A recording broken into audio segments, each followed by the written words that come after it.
अल्लाह जब अपने किसी बंदे से बात करना चाहता है तो वो किसी न किसी जरिए से करता है। ये अल्फाज, ये आवाज बस एक जरिया है, असल पैगाम रब की तरफ से है। तो दिल से सुनो, क्योंकि शायद यही वो लम्हा हो जो आपकी दुआ का जवाब हो। अल्लाह खामोशी से तुम्हारी मदद कर रहा है, ये 4 निशानियां नजरअंदाज मत करना।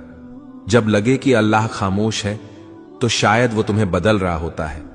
कभी कभी ना सब कुछ थम सा जाता है, ना कोई रास्ता बचता है, ना कोई आवाज आती है। दुआ भी करते हैं, सब्र भी करते हैं, रो भी लेते हैं, मगर लगता है जैसे अल्लाह खामोश हो चुका है। और उसी खामोशी में हम खुद से एक सवाल करते हैं, क्या अल्लाह वाकई मेरी मदद कर रहा है? तो उसका जवाब है हां, लेकिन उसकी मदद का अंदाज खामोश होता है, गहरा होता है, और वो हर किसी को दिखाई नहीं देता।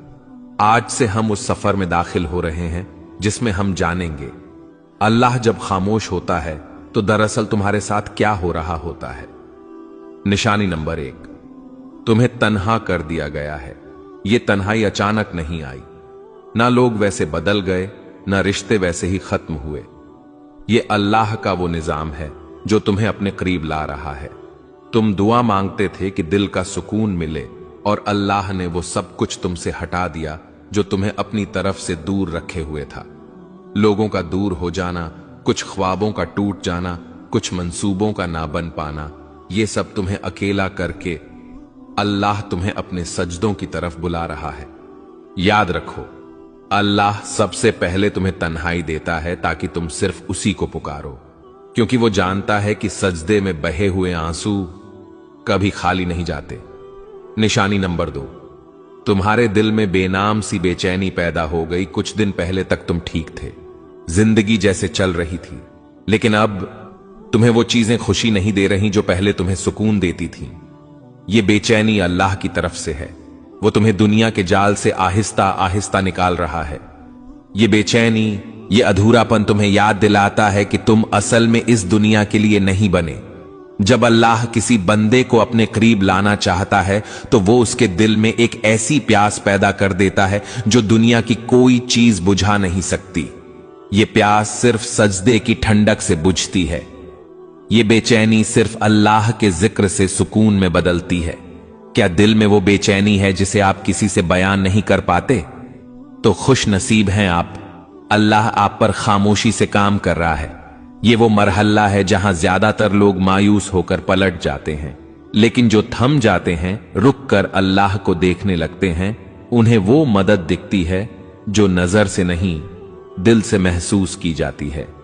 याद रखो, अगर अल्लाह खामोश है तो वो गाफिल नहीं, बल्कि वो तुम्हारी तकदीर खामोशी से लिख रहा है। कभी कभी इंसान चीखना चाहता है, किसी को जोर से पकड़कर कहना चाहता है कि मैं थक गया हूं, लेकिन जब कोई सुनने वाला ना हो तो बस आंखों से खामोश आंसू बहते हैं और दिल से बस एक फरियाद निकलती है, या अल्लाह, और कितना आजमाएगा तू? तो जान लो, ये सवाल, ये थकन, ये सब बेवजह नहीं।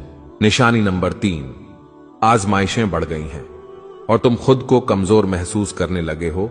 जब तुम्हारे आसपास की दुनिया मुसलसल टूटने लगे, जब हर कदम पर रुकावटें आए, जब कोई दुआ पूरी होने के बजाय जिंदगी मजीद उलझने लगे, तो ये इस बात की अलामत है कि अल्लाह तुम्हारी रूहानी ताकत को बढ़ा रहा है। अल्लाह ने कुरान में कहा, वस्बिर वमा सब्रुका इल्ला बिल्लाहि, सब्र करो और तुम्हारा सब्र सिर्फ अल्लाह की मदद से है। सब्र कोई कमजोरी नहीं, ये वो ताकत है जो अल्लाह खुद अपने बंदों के दिल में डाल देता है। कभी कभी तुम ये सोचते हो, मैं इतना कमजोर हूं, मुझसे ये सब क्यों हो रहा है? लेकिन असल बात यह है, तुम्हें अल्लाह ने चुना है उसके खास बंदों में से एक के तौर पर, क्योंकि वो जानता है कि तुम बर्दाश्त कर सकते हो, और वो तुम्हें खामोशी से मजबूत कर रहा है। तुम्हारी दुआएं अभी तक कबूल नहीं हुई, तुम्हारी आंखें हर रात भीग जाती हैं और दिल बस यही कहता है, बस अब और नहीं। तो रुक जाओ, ये वो वक्त है जहां अल्लाह तुम्हें तोड़कर जोड़ रहा होता है। जैसे लोहा आग में तपता है तभी वो मजबूत तलवार बनता है, उसी तरह तुम्हारा दिल तपिश से गुजर रहा है ताकि वो ईमान के हथियार से मजबूत हो जाए। खामोश मदद जो तुमने महसूस नहीं की, क्या तुम्हें याद है जब सब छोड़ गए थे फिर भी एक उम्मीद बाकी रही थी। जब सब दर बंद हो गए थे फिर भी एक रास्ता मिला था।